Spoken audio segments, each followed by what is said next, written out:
En este tema vamos a hablar de ecología. La ecología en sí es un tema que a lo mejor os puede parecer lejano, pero realmente la ecología es un tema maravilloso porque de lo que habla es del medio en el que todos nosotros vivimos. Pero para entenderlo mejor hay que familiarizarse con una serie de términos que nos van a ayudar a profundizar en el tema. Bien, comencemos. ¿Qué es la ecología? La ecología es la ciencia que estudia las relaciones de todos los organismos entre sí y con el medio en el que habitan. Es decir, es la ciencia que estudia los ecosistemas. Por lo tanto, un ecosistema se va a componer de dos elementos. Una parte viva, que se denominan factores bióticos de vida, que la tenéis aquí, y una parte que no está viva, que se va a denominar factores abióticos. Esta parte viva o factor biótico también se le conoce con el nombre de biocenosis o comunidad, y la parte que no está viva también se le conoce con el nombre de biotopo. Realmente esto es una clasificación para su estudio, pero estas partes no están separadas como viene en este esquema. Realmente lo que yo tengo en el medio ambiente es todo junto. Tengo los factores bióticos y abióticos en el mismo sitio. Lo que pasa es que aquí se han separado por una parte, para que los veáis separados, los factores bióticos, que serían plantas, animales, bacterias, protozoos, etc. Y por otra parte tenemos los factores abióticos, que serían ¿cuáles? Pues serían la luz, la humedad, el pH, la naturaleza del suelo, el oxígeno, el agua, la salinidad, la temperatura, etc. Pero estos componentes, como ya he comentado, no están aislados entre sí. Los componentes abióticos se relacionan entre sí. Por ejemplo, si yo aumento la temperatura en un ecosistema, el pH va a disminuir. El oxígeno, por ejemplo, está muy influenciado por la altitud. El oxígeno disminuye con la altitud. La salinidad, si yo aumento la salinidad, voy a disminuir el punto de congelación del agua.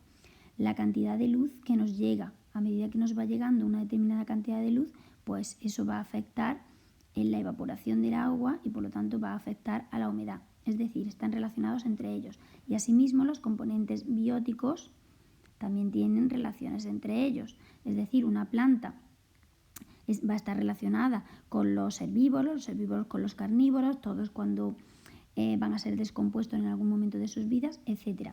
Y finalmente están relacionados entre sí. El biotopo, os lo he puesto aquí, modifica la biocenosis, la condiciona, es decir, si yo tengo una determinada cantidad de oxígeno en el agua, de salinidad, de temperatura, de pH en el suelo, tal, en función de eso voy a albergar a unas plantas, a unos peces, a unos animales, etc. Y al contrario, la biocenosis modifica al biotopo, porque en función de los seres vivos que yo albergue, pues la naturaleza del suelo va a cambiar, la naturaleza del agua. Es decir, que esto está todo conectado. Comentaros también que el límite entre los ecosistemas recibe el nombre de ecotono. Un ecotono, lo tenéis puesto aquí, sería una zona de transición entre dos ecosistemas.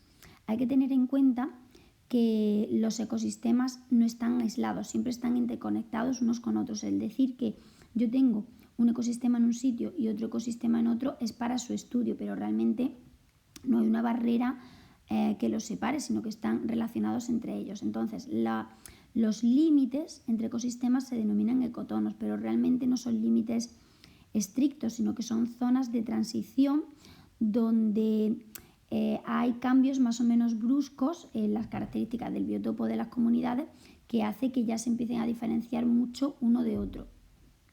Son arbitrarios, es decir, yo pongo un ecotono aquí porque yo lo estoy estudiando, entonces es una barrera arbitraria, pero realmente están relacionados con algo físico. Por ejemplo, pueden estar relacionados con una barrera geográfica. Aquí vemos, por ejemplo, la línea de costa, cambios en las formaciones vegetales, pues aquí ha habido una tala de árboles, entonces tenemos una zona de bosque, otra zona en la que ya no hay bosque, o con el tipo de roca, suelo, que haya un lago, que haya una montaña, etc. Entonces eso sería lo que es el ecotono. Un ecotono puede albergar especies de ambos ecosistemas, porque hemos dicho que es una zona de transición, y especies propias. Por ejemplo, en la zona esta, que sería una zona de costa, que es una zona intermareal, pues vamos a tener especies propias del océano, especies propias de la zona de costa y especies propias de la zona intermareal, como pueden ser, por ejemplo, mejillones, lapas, cangrejos, algas, estrellas de mar, etc. Comentaros también que el tamaño de los ecosistemas pues puede variar. Pueden ser de pequeño tamaño, como tenemos aquí, por ejemplo, un tronco caído que puede albergar una cantidad ingente de materia viva, o por ejemplo una charca, pero un ecosistema puede estar albergado en otro, porque estos dos podrían pertenecer a otro ecosistema mayor, que sería el bosque. Y cuando ya hablamos de lo que sería el ecosistema planetario de todo el planeta Tierra, eso recibe un nombre que es el nombre de ecosfera. La ecosfera muchas veces se suele confundir con el término biosfera, y son parecidos, están relacionados, pero no son lo mismo.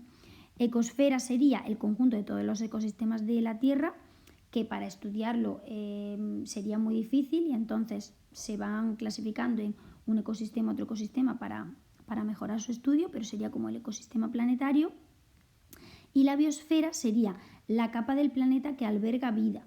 Cuando se estudian las capas del planeta, estudiamos la atmósfera, la hidrosfera, la geosfera. Pues bien, otra capa es la biosfera, sería la capa del planeta que alberga vida. La biosfera, hay una hipótesis que se denomina hipótesis Gaia, que fue propuesta por el ambientalista James Lovelock y nuestra conocida Lynn Margulis, que define a la biosfera como un organismo vivo en sí, lo cual es una hipótesis bastante arriesgada, pero ellos lo que venían a decir es que este organismo vivo en sí, que ellos denominaron Gaia, con la hipótesis Gaia, se autorregula en sí mismo, es decir, él tiene una serie de flujos de energía y ciclos de materia, que además explicaré posteriormente, que en sí mismo se autorregula y va evolucionando como un organismo en sí. ¿De acuerdo? Y ya para terminar, un breve apunte de lo que son los componentes de la biocenosis.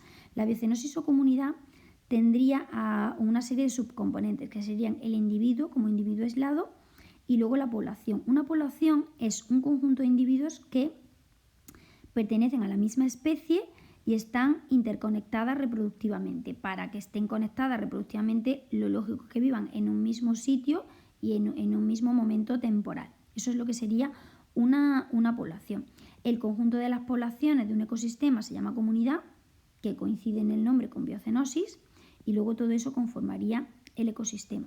El término de población nos vamos a detener un poquito más, porque está relacionado con las teorías que ya hemos visto, darwinistas y neodarwinistas. Estas teorías cogían comunidad evolutiva no al individuo, sino a la población. Era la población la que se terminaba adaptando, aclimatando a un medio ambiente y evolucionaba. Cuando ese ajuste al medio ambiente no incluía una mutación, se le denomina aclimatación, y cuando incluye una mutación se le llama adaptación. Pero luego vais a ver que normalmente en los libros de texto, cuando leáis, se va a hablar de adaptaciones a todo de manera general. Tanto a la aclimatación como a la adaptación al final se le acaba llamando adaptaciones, porque las adaptaciones pueden ser morfológicas, fisiológicas, pero también pueden ser etológicas o de comportamiento.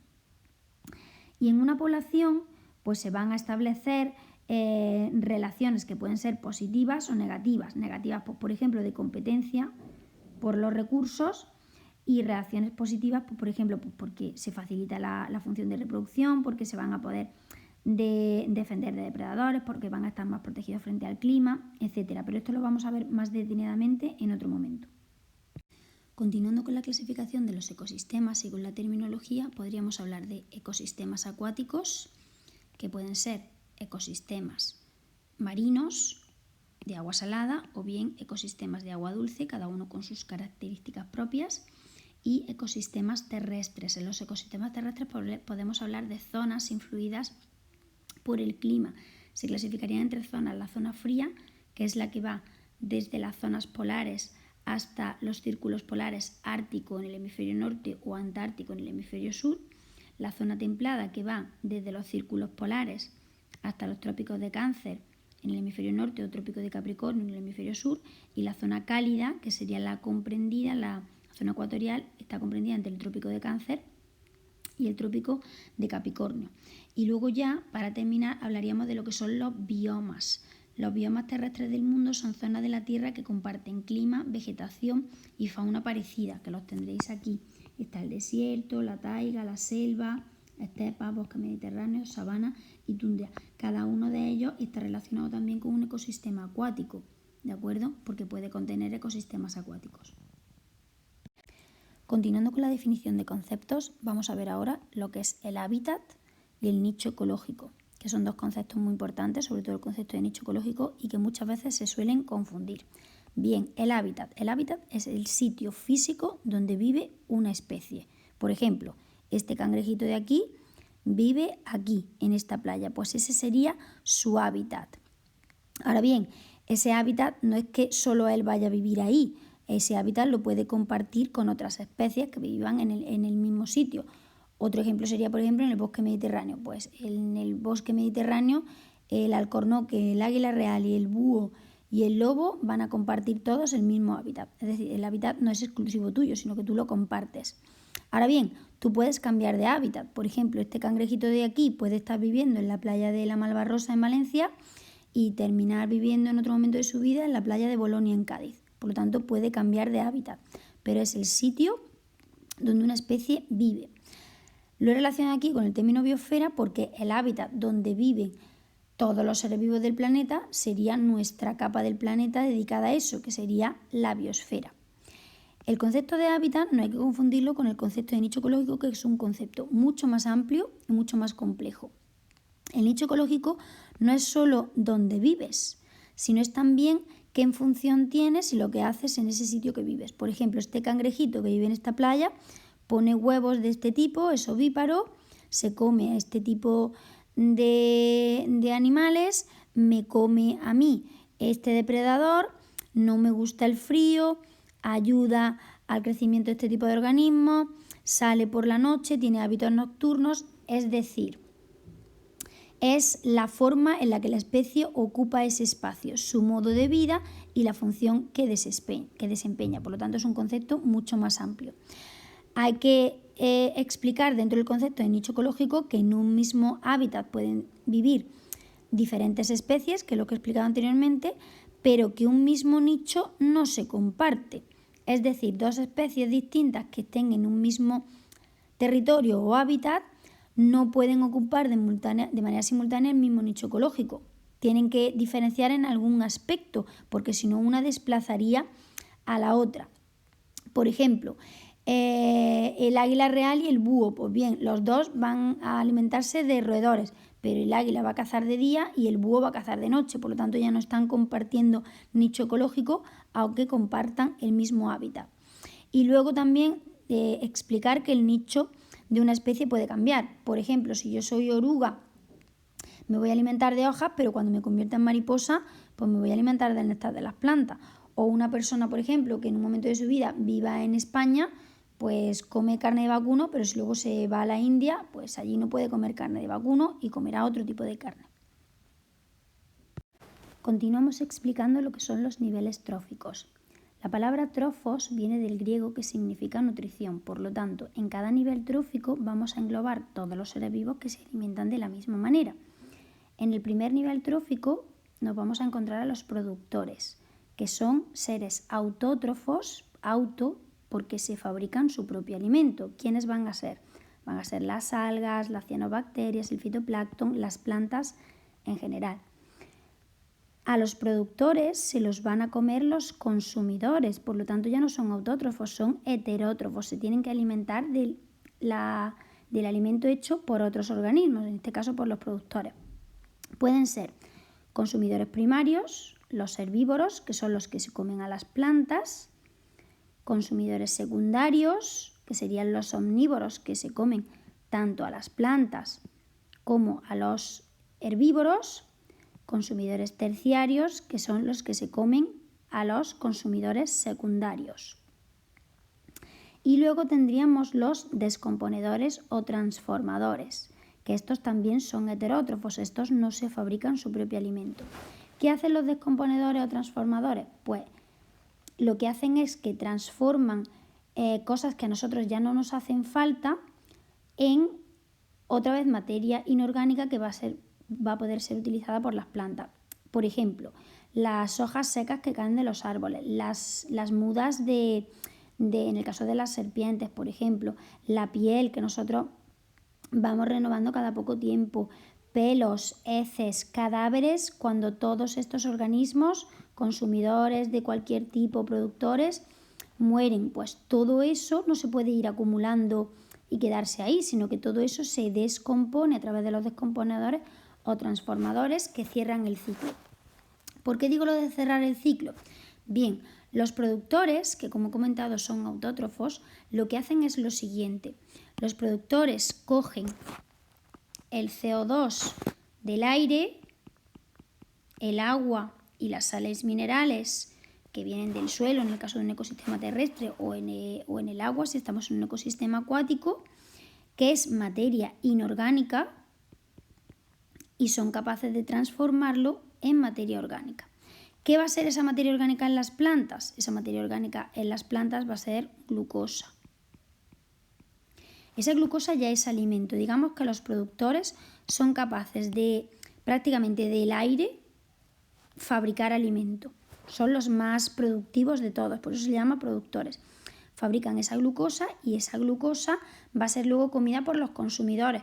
Y vosotros diréis, bueno, si una serpiente se come un ratón no está comiendo glucosa. No, pero lo come de manera indirecta, porque si un herbívoro come planta, está comiendo esa materia orgánica que ha fabricado la planta. Pero si un carnívoro se come a un herbívoro, no se come la planta, pero se come al herbívoro que a su vez se ha comido la planta. Por lo tanto, los consumidores primarios, secundarios, terciarios o incluso cuaternarios que hay, todos van a depender de los productores. Los productores podrían vivir por sí mismos, pero los consumidores no. Y al final todos ellos van a depender de que sus restos o sus cadáveres sean otra vez transformados de materia orgánica, que ellos están compuestos de materia orgánica, que son cadenas de carbono, glucosa, proteína, ácidos nucleicos, lípidos, etcétera, en materia inorgánica. Esa materia inorgánica ellos la descomponen y la devuelven otra vez al suelo o a los ecosistemas acuáticos y vuelve otra vez a comenzar el ciclo. En el caso de los tanto consumidores como descomponedores son heterótrofos. En el caso de los consumidores, ellos transforman la materia orgánica de los productores en su propia materia orgánica. Cogen una molécula de glucosa y la van a transformar en proteínas, si hace falta crear músculo, en lípidos, si acumulamos grasa, ácidos nucleicos, si estamos dividiendo células, etc. Rompen esa materia orgánica, sale energía y esa energía, junto con la materia orgánica que están rompiendo, se utiliza para coser otras estructuras de otra materia orgánica que es la que va a componer a estos consumidores. Los descomponedores también son heterótrofos, pero lo que hacen es transformar todos los restos de materia orgánica ya otra vez de vuelta en materia inorgánica y, como digo, cerrar el ciclo. Los niveles tróficos están íntimamente relacionados con otros dos conceptos, lo que es una cadena alimentaria eutrófica y lo que es una red alimentaria eutrófica. ¿Qué sería una cadena alimentaria eutrófica? Pues es una cadena lineal en la que cada componente es un nivel trófico. Por ejemplo, aquí tenemos un productor, madre selva, un consumidor primario, ratón de campo, y un zorro que sería un consumidor secundario. ¿Qué pasa? Que esto en la realidad no está aislado. Una cadena trófica simple, sencilla, lineal no existe. Está imbrincada en un conjunto de cadenas interconectadas que comparten eslabones, por lo tanto comparten niveles tróficos, y ese conjunto se llama una red trófica. En una red trófica nos podemos dar cuenta de la complejidad. Por ejemplo, aquí tenemos una hierba que sería un productor. Es comida por un saltamontes que sería un consumidor primario. El saltamontes es comido por una serpiente que sería un consumidor secundario. Igual, el conejo aquí sería consumidor primario, el zorro sería consumidor secundario. Pero ojo, el zorro es consumidor secundario si se come al conejo, pero si se come al lirón careto, que a su vez se ha comido una abeja, que la abeja se ha comido la madre selva, ya no es un consumidor primario. Si contamos primario, secundario, sería un consumidor terciario. En el caso de la lechuza pasaría lo mismo, sería un consumidor terciario. Y he dicho que hay incluso hasta consumidores cuaternarios, o los que son los grandes o superdepredadores. También puede pasar, como veis aquí en el ratón de campo, que un mismo individuo puede estar imbrincado con muchos eslabones. Por ejemplo, el ratón de campo es consumidor primario si se come la madre selva, ¿vale? Pero si se come al caracol es consumidor secundario. Y a su vez el ratón de campo, puede comer también saltamontes, puede ser comido por la serpiente, puede ser comido por el zorro, puede ser comido por la lechuza, etc. Es decir, que los eslabones y la complejidad aumentan y un mismo individuo está imbrincado en varias cadenas tróficas. De ahí el sentido de las redes tróficas. En este último esquema que veis aquí, que aparece una pirámide, os he relacionado todo lo que he explicado hasta ahora con otros dos conceptos que vamos a explicar a continuación, con lo que es el ciclo de materia y el flujo de energía, ambos imprescindibles para que los niveles tróficos puedan llevar a cabo sus funciones de nutrición. Y las pirámides tróficas, que son una manera de representar los niveles tróficos. En esta, por ejemplo, se ve con la flecha amarilla cómo cada nivel va siendo consumido por el superior. Todos estos niveles son heterótrofos y van a producir CO2, y el nivel de los productores es autótrofo y va a reciclar ese CO2. Y al final todos ellos, productores y consumidores, son descompuestos por los descomponedores. Vamos a explicar ahora lo que son las pirámides tróficas. Las pirámides tróficas no son más que la representación gráfica del contenido de los niveles tróficos de un ecosistema en forma de energía, en forma de biomasa o en forma de número de individuos. Todas ellas se representan con una serie de columnas, unas encima de otras. Cada columna va a representar un nivel trófico. Abajo se ponen los productores, luego los consumidores primarios, secundarios y terciarios. Si os fijáis, todas las columnas tienen la misma altura, ¿vale? Esta es igual de alta que esta, pero tienen diferente anchura. La anchura es la que nos va a determinar la cantidad de energía, de biomasa o de número de individuos que contienen. Vamos a explicar ya las pirámides de energía, que son las que aportan más información de todas. Una pirámide de energía te está diciendo en cada nivel trófico, que es cada uno de estas barras, la cantidad de energía disponible para el nivel superior. La energía sabéis que se puede medir en kilocalorías o en julios por unidad de superficie. Aquí la estamos viendo en kilocalorías, en esta otra de al lado la estamos viendo en julios. Si aquí tenemos 20.000 kilocalorías por metro cuadrado, no significa que los productores solo hayan producido 20.000 kilocalorías, sino que han producido muchas más, pero que la parte que están dejando al siguiente nivel, para que el siguiente nivel la utilice, son 20.000. Es decir, las plantas habrán utilizado muchísima energía para su propia vida diaria, su supervivencia, su metabolismo, su respiración, y lo que les sobra, que son 20.000, pasa al siguiente nivel. En el siguiente nivel, de esas 20.000, 17.000 se las va a quedar el siguiente nivel, que serían los consumidores primarios, los herbívoros, para su metabolismo, su supervivencia, su vida diaria, se las quedan ellos, para su crecimiento y tal. Y 3.000 son las que pasarían al siguiente nivel. En el siguiente nivel pasaría igual. De esas 3.000, 2.600 las necesitan ellos para su supervivencia y 400 les sobrarían para el siguiente nivel. De esas 400, 380 se necesitan para su supervivencia, 20 quedarían para un siguiente nivel hipotético. Si os fijáis, esto que acabo de explicar tiene sentido con la afirmación de que en una pirámide de energía nunca la pirámide puede estar invertida, porque claro, si la energía que tiene cada nivel disponible depende de la anterior, yo no puedo tener aquí 20.000 calorías y generar 50.000 en el siguiente. Tendré que generar en el siguiente menos, porque la generación de mi energía depende de lo que me aporte el previo. Por lo tanto, nunca pueden ser invertidas, que es algo que sí puede suceder en las otras dos pirámides que nos faltan por explicar. Y siguen la regla del diezmo del 10%. Esto es una regla que a nivel genérico lo que dice, aunque no es exacta, pero a nivel genérico viene a decir que la energía que de un nivel que queda disponible para el nivel siguiente es más o menos el 10%. Aquí se ve de manera exacta. Por ejemplo, aquí los productores dejarían 10.000 julios disponibles para los consumidores primarios. Los consumidores primarios se quedan con 9.000 para su supervivencia y dejan 1.000 para los secundarios, por ejemplo los roedores. De esos 10.000, 900 se quedan ellos para su supervivencia y 100 quedarían para el siguiente nivel. Y de esos 100, pues 90 se quedan ellos para su supervivencia y 10 julios quedarían para un hipotético siguiente nivel. Por lo tanto, sigue la regla del 10%. Continuamos con las pirámides de biomasa. Las pirámides de biomasa son iguales que las anteriores, pero en cada nivel, en lugar de especificar el nivel de energía que dejo para el siguiente nivel, voy a especificar la cantidad de biomasa que está contenida en ese nivel. La cantidad de biomasa es la cantidad de carbono que tiene un organismo, en este caso un nivel trófico concreto. Si la energía la habíamos medido en kilocalorías por metro cuadrado o julios, la biomasa se va a medir en gramos o en kilogramos por unidad de superficie. Y aquí sí podemos tener pirámides invertidas. En una pirámide de bosque, por ejemplo esta sería de aquí, tendríamos más productores que primarios, más primarios que secundarios, más secundarios que terciarios. Lo vemos aquí. 470 gramos de productores, 0,6 gramos de primarios, 0,1 gramos por metro cuadrado de consumidores secundarios o carnívoros. Esto en una pirámide de un bosque. Pero ojo, en una pirámide de un ecosistema marino nos podemos encontrar esta inversión, que es que nos encontremos menos fitoplancton que zooplancton. Por ejemplo, aquí nos encontramos 4 gramos de fitoplancton por metro cuadrado y 21 gramos de zooplancton por metro cuadrado. ¿Esto cómo es posible? Bien, esto es posible porque el fitoplancton crece de manera explosiva, es consumido y vuelve a disminuir. Vuelve a crecer de manera explosiva, es consumido y vuelve a disminuir. Y así sucesivamente, lo que llamamos una estrategia de supervivencia de la R, que la explicaré posteriormente. Entonces, al crecer de manera explosiva, da alimento a mucho zooplancton que tiene una biomasa más estable y entonces acumula más cantidad de biomasa que el fitoplancton.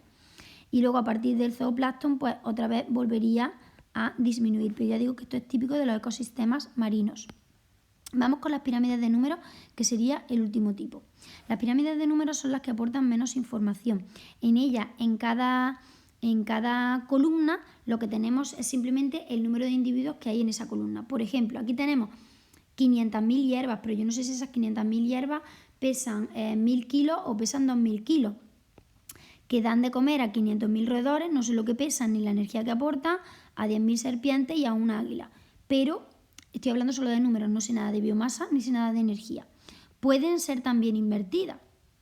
Por ejemplo, que un árbol, lo vemos aquí, esta sería una normal, como la que he explicado de un bosque, pero en un árbol, pues un mismo árbol, un solo árbol, puede contener a muchos consumidores primarios y esto a su vez a menos consumidores secundarios y terciarios. Es algo parecido a lo que pasa en el parasitismo.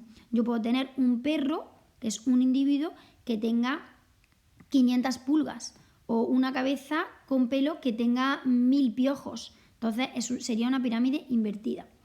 Estas pirámides de números guardan también algo de relación con lo que son las pirámides de población, que no son tróficas, pero nos dan una idea de la evolución de esa población. En una pirámide de población por edades, en cada nivel vamos a meter si están en una etapa prerreproductiva, todavía no pueden engendrar, no pueden tener descendencia, en una etapa reproductiva o en una etapa posreproductiva. Esto sería el caso de la especie humana. Si estas representaciones tienen forma de triángulo, estamos en una población joven, porque tenemos muchos jóvenes y pocas personas viejas. Si tiene forma de cúpula, sería una población estabilizada, más o menos el mismo número de jóvenes que de adultos y menos cantidad de personas ancianas. Y si vemos que está invertida, estamos en una población en decadencia, lo que se llama una población envejecida, porque tenemos poquitos jóvenes y muchas personas mayores. Todo lo que hemos explicado de lo que son los niveles tróficos, las cadenas, las redes tróficas, sus representaciones y tal, no tiene sentido si no explicamos lo que es el flujo de energía y los ciclos de materia de un ecosistema. Lo primero que tenéis que saber es que cuando hablamos de energía y de materia normalmente se estudian de manera separada, pero no se deberían de estudiar de manera separada porque están íntimamente relacionados. Tanto es eso lo que quiero referir, que la energía se almacena en forma de biomasa. Ya hemos dicho que la biomasa se mide por cantidades de carbono. Entonces yo, para decir la energía que va a ir al siguiente nivel, eso está íntimamente relacionado también con la biomasa que va a pasar al siguiente nivel. ¿Por qué he hablado de ciclo de materia y flujo de energía? Bien, porque los ciclos de materia se llaman ciclos porque son cerrados. Si recordamos lo que hemos explicado anteriormente, teníamos unos productores que toman el CO2 del aire, la materia inorgánica, el agua y las sales minerales y van a producir una materia orgánica. Esa materia orgánica va a pasar a los consumidores primarios, secundarios, sus restos, sus heces, sus desechos, sus cadáveres y luego al final y van a ser devueltos otra vez al ciclo por los descomponedores o transformadores. Es decir, el ciclo de la materia es un ciclo cerrado. La materia no se crea ni se destruye, simplemente se va transformando. Sale de un sitio, pasa por otro sitio, vuelve otra vez al mismo sitio. Bien, ese ciclo de la materia que es cerrado no tendría sentido, no podría realizarse si no hubiera una fuente de energía primaria que lo active. Esa fuente de energía primaria que lo active es el Sol.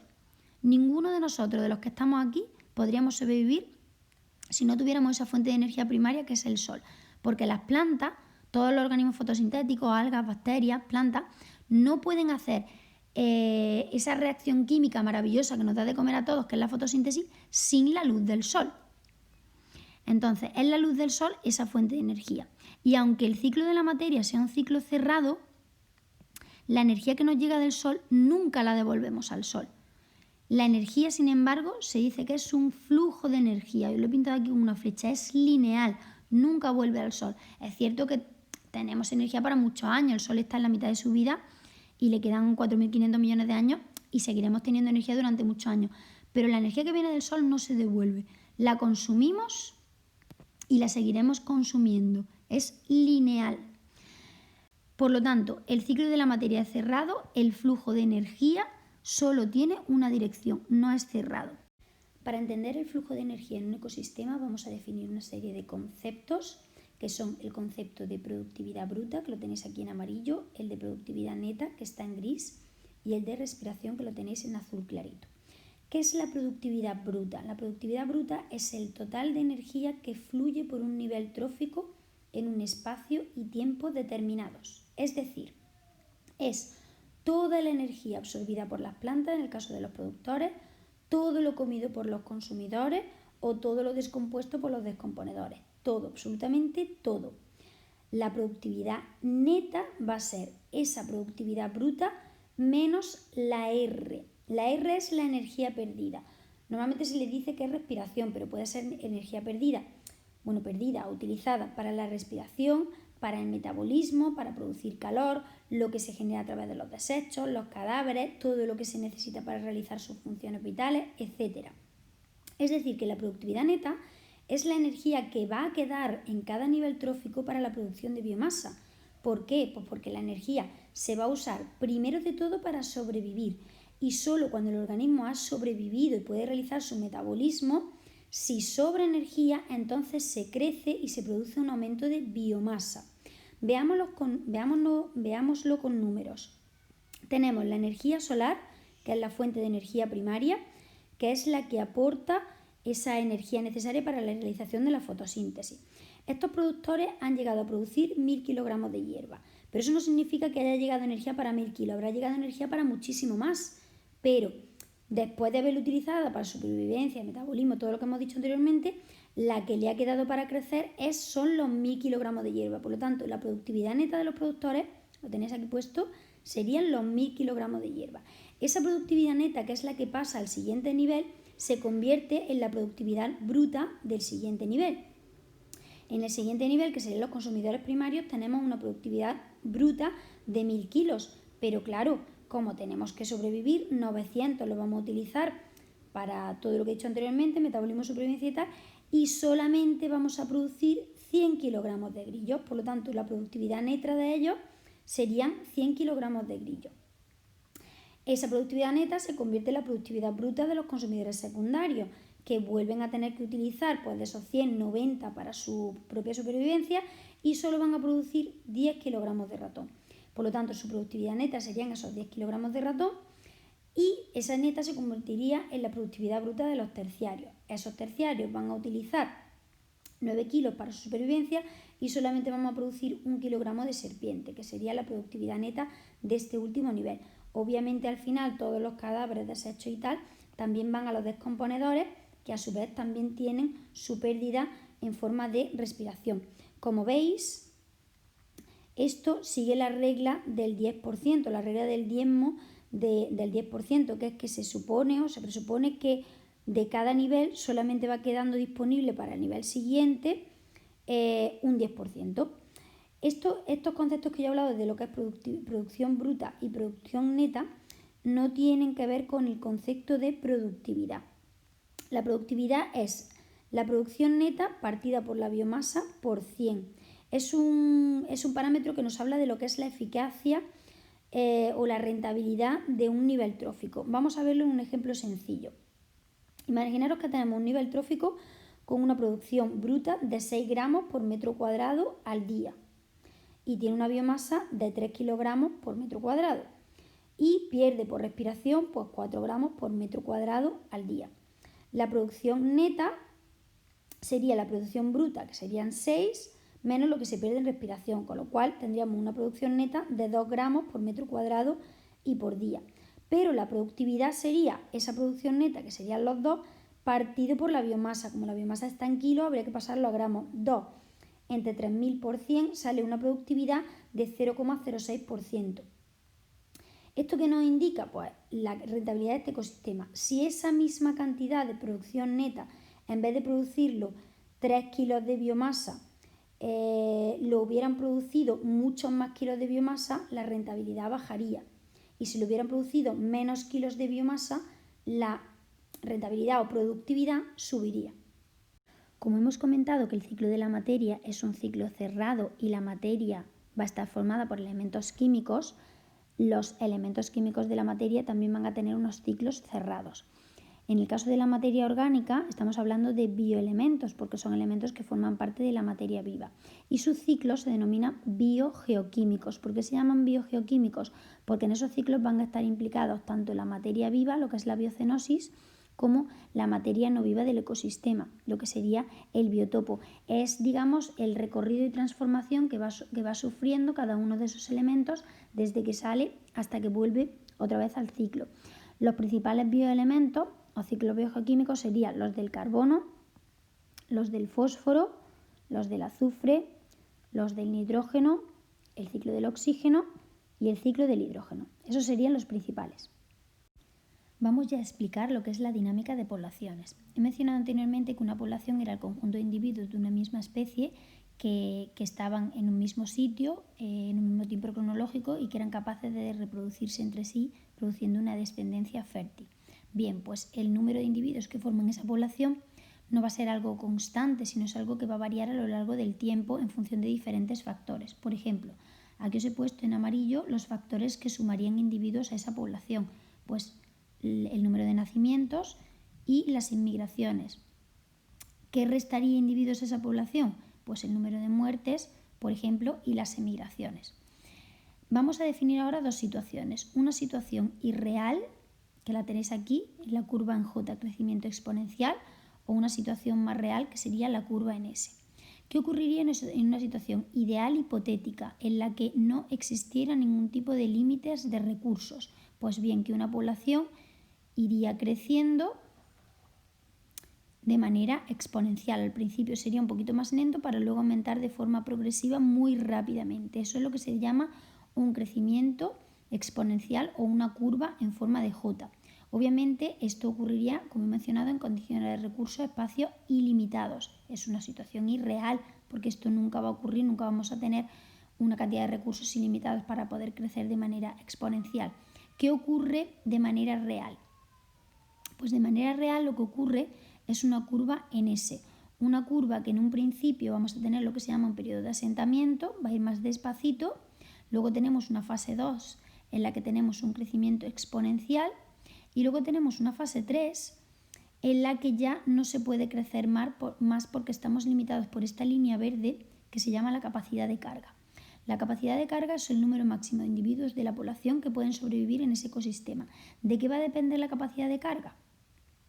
De los factores limitantes, de los recursos, del espacio, de la cantidad de comida, de la cantidad de oxígeno, hay infinitud de ellos. Entonces, esa sería la capacidad de carga. Cuando estamos llegando al punto 3, tenemos que el K, que es esa capacidad de carga, limita el crecimiento de la población. Entonces, la población se estabiliza y a partir de aquí empieza a fluctuar. ¿Ves? Sube, baja, sube, baja, sube, baja, que sería el punto 4. El número de individuos oscila alrededor de K. ¿Por qué? Porque una vez que llegamos al límite de la capacidad de carga pueden ocurrir cosas, por ejemplo, como un incendio, un cambio climático, una migración, una plaga, un depredador que aparece, un depredador que desaparece y todo eso va a hacer que la población vaya subiendo o vaya bajando, pero siempre oscilando en torno a esa capacidad de carga. Antes de llegar a esa línea verde que supone lo que es la capacidad de carga, tenemos aquí un espacio coloreado de azul que sería la capacidad no usada, capacidad que el ecosistema todavía nos brinda para seguir creciendo, o sea, recursos que todavía podemos seguir utilizando para crecer. Una vez que superamos la capacidad de carga, estaríamos en el exceso, es decir, estaríamos usando más recursos de los que el ecosistema es capaz de regenerar. ¿Por qué explico esto? Bien, tenéis aquí un gráfico aquí abajo que pone acumulación de la deuda ecológica humana. Pues porque en el año 1987 ya se transgredió los umbrales planetarios de procesos de la biosfera, es decir, superamos nuestra capacidad de carga y ahora mismo estamos en deuda ecológica, estamos consumiendo más recursos de los que somos capaces de regenerar. Esto traducido a la siguiente gráfica significa que antes del 2010 ya estábamos consumiendo los recursos que correspondían a un planeta y medio. Si seguimos al ritmo actual de crecimiento tanto de población como de gestión de recursos, para el 2050 estaremos consumiendo 3 planetas. Teniendo en cuenta además que nosotros ya estamos en esas fluctuaciones sube y baja de nuestra curva S en el límite de la capacidad de carga. Al contrario, si hacemos una reducción rápida con una buena transición energética, una economía circular, una buena lucha contra el cambio climático y una disminución de la población, disminuiríamos el uso de los recursos al nivel adecuado, el nivel apropiado, que sería el uso de un solo planeta, que es además del que disponemos, que sería estar ya aquí en el límite S que roza el límite de la capacidad de carga y no en el exceso de la capacidad de carga que es en el que estamos actualmente. Relacionado con el número de individuos que podemos encontrar en una población de que hablábamos anteriormente, hay que hablar de lo que son los factores limitantes. ¿Qué es un factor limitante? Son valores extremos de algún factor más allá de los cuales un organismo no puede sobrevivir. Por lo tanto, van a limitar el desarrollo de la población.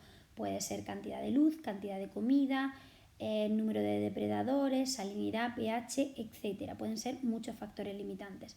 En función de estos factores limitantes vamos a definir 2 tipos de especies. Si nos fijamos en esta gráfica, aquí representamos la cantidad de los individuos de una población y en este eje vamos a hablar de un nivel de un factor ambiental X, el que sea salinidad, luz, agua, pH, cantidad de alimento, etc.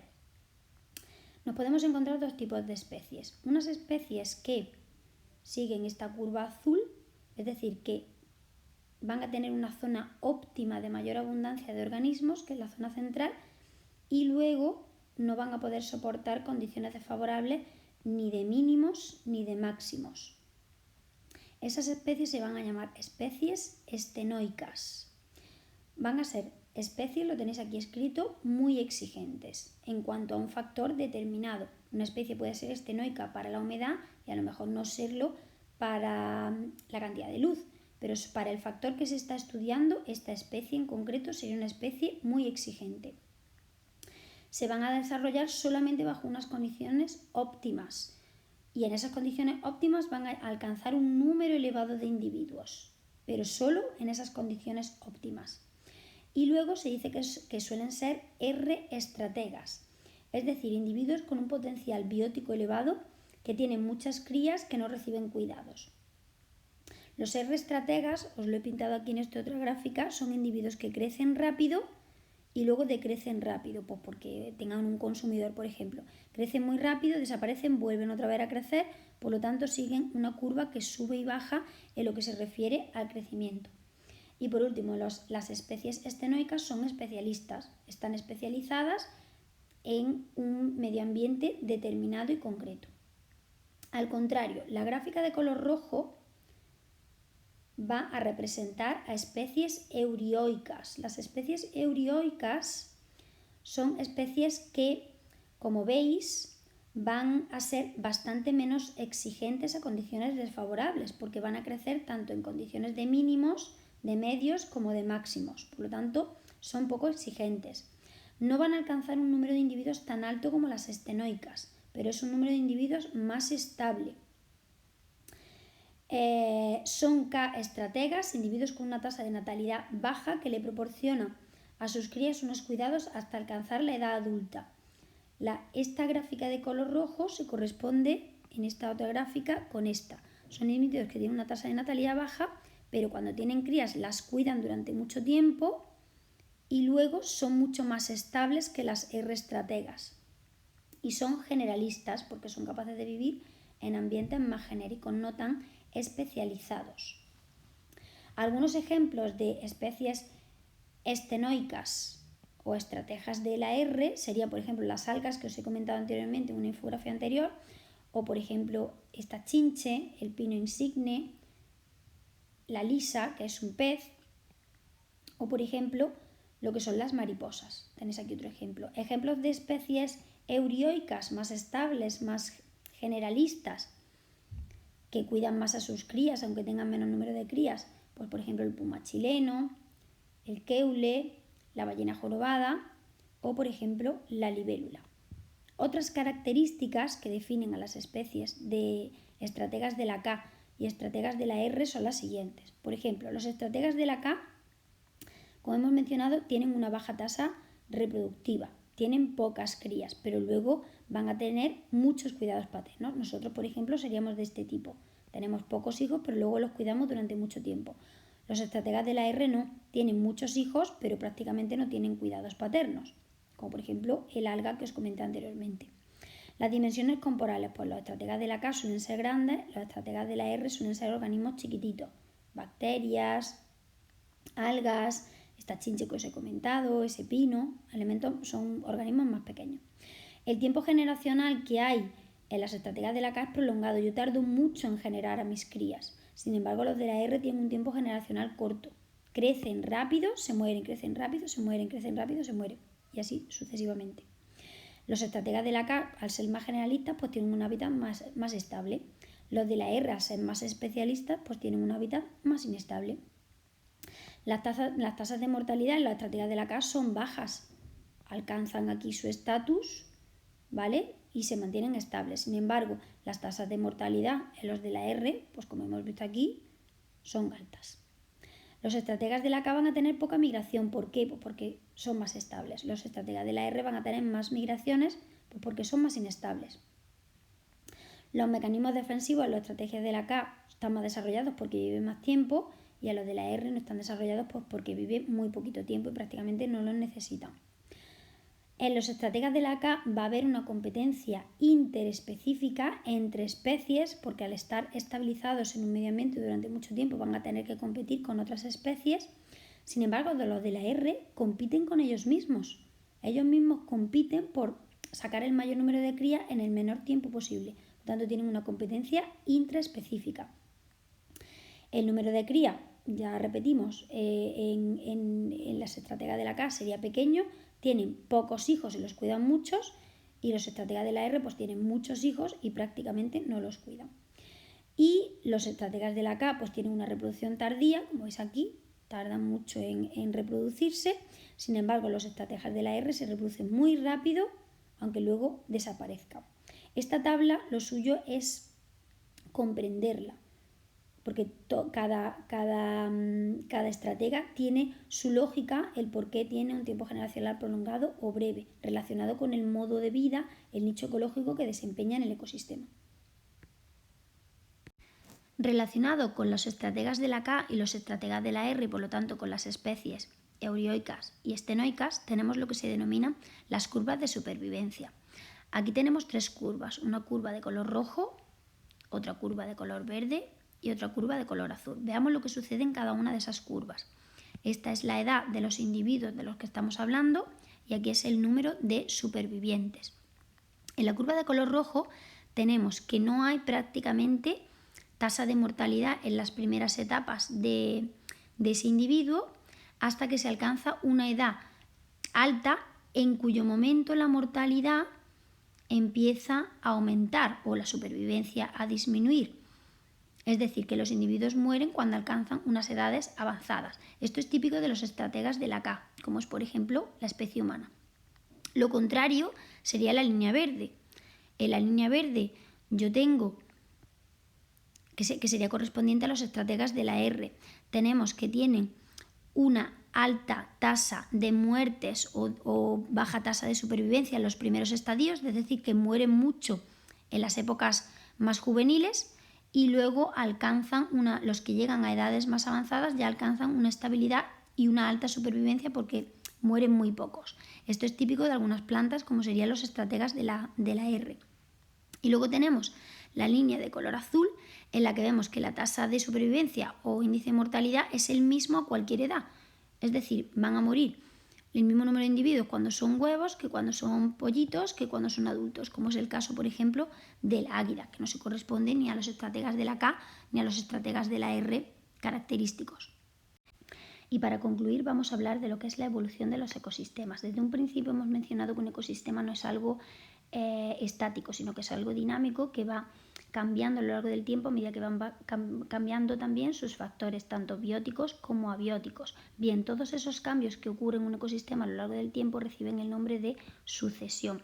Tenemos dos tipos de sucesiones, lo que es una sucesión ecológica primaria, que es aquella que empieza desde cero, o una sucesión ecológica secundaria, que es aquella que no empieza desde cero. ¿Qué significa empezar desde cero? Bien, una sucesión primaria se dice que empieza desde cero porque se desarrolla en una zona carente totalmente de comunidad. Es decir, no hay ningún elemento vivo en esa sucesión cuando empieza a generarse.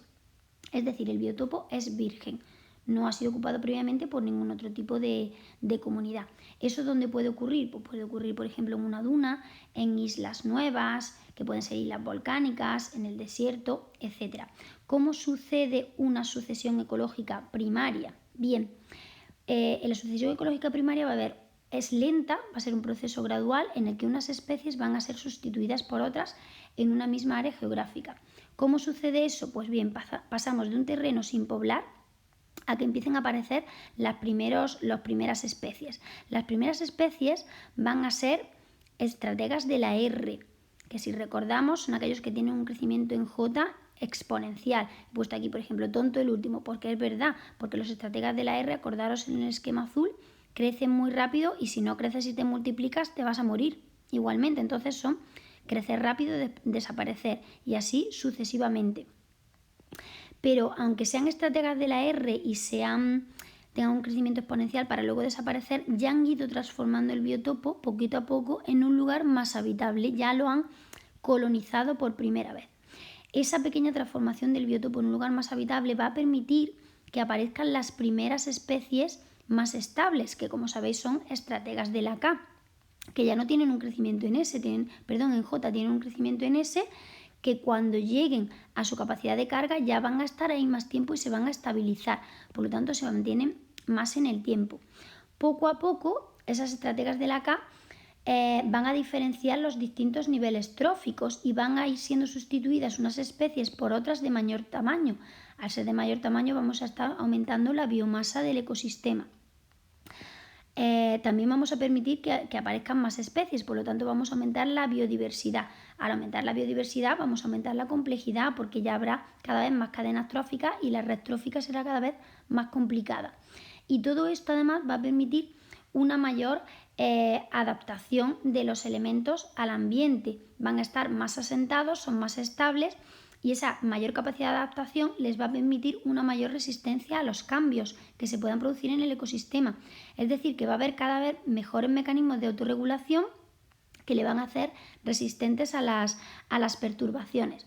Una vez que alcanzamos este punto, se dice que toda sucesión, su nivel último se denomina clímax, es decir, termina en el clímax, es como un equilibrio dinámico donde los cambios ya en ese momento son mínimos, o si no son mínimos son muy poco significativos, es decir, se alcanza una estabilidad y una durabilidad, porque como he dicho es mucho más resistente a los cambios. Ahora bien, aunque sea bastante estable, no es inamovible, porque siempre puede ocurrir algo que haga regresar hacia atrás a la sucesión ecológica. Eso se llama regresión, lo tenéis aquí en esta flecha naranja. Puede deberse a un proceso natural, como por ejemplo un volcán, un cambio en el clima, o un proceso de origen humano, como por ejemplo un incendio o una deforestación. La sucesión la regresión va a dar lugar normalmente a lo que se llama la sucesión ecológica secundaria, que como he mencionado antes, no empezaba desde cero. ¿Por qué se dice que no empieza desde cero? Porque es aquella que ya se establece sobre una existente. Por lo tanto, hay comunidad previa sobre la que tú poder asentarse. El biotopo no es virgen, sino que ha quedado restos de comunidad ahí todavía existentes. Puede ser incendio, inundación, enfermedad, tala de bosques, pero tú tienes una comunidad primaria, una serie de poblaciones sobre las que asentarte. Por lo tanto, la sucesión ecológica, aunque sea lenta, siempre tardaría menos que la secundaria, tardaría menos que la sucesión ecológica primaria. En cualquier caso, tanto si estamos en una sucesión ecológica primaria como en una sucesión ecológica secundaria, ambas las dos van a ir avanzando hacia su clímax, y en las dos, cuando se alcanza el clímax, siempre va a estar determinado por la capacidad de carga de la que hemos hablado anteriormente, que a su vez está determinada por unos factores limitantes, ya sean de recursos, nutrientes, temperatura, luz o lo que sea. Y hasta aquí un tema en el que hemos intentado tratar de la manera más sencilla y más clara posible tanto lo que son los componentes de los ecosistemas como la dinámica de poblaciones y en definitiva los fundamentos más básicos de lo que es la ecología.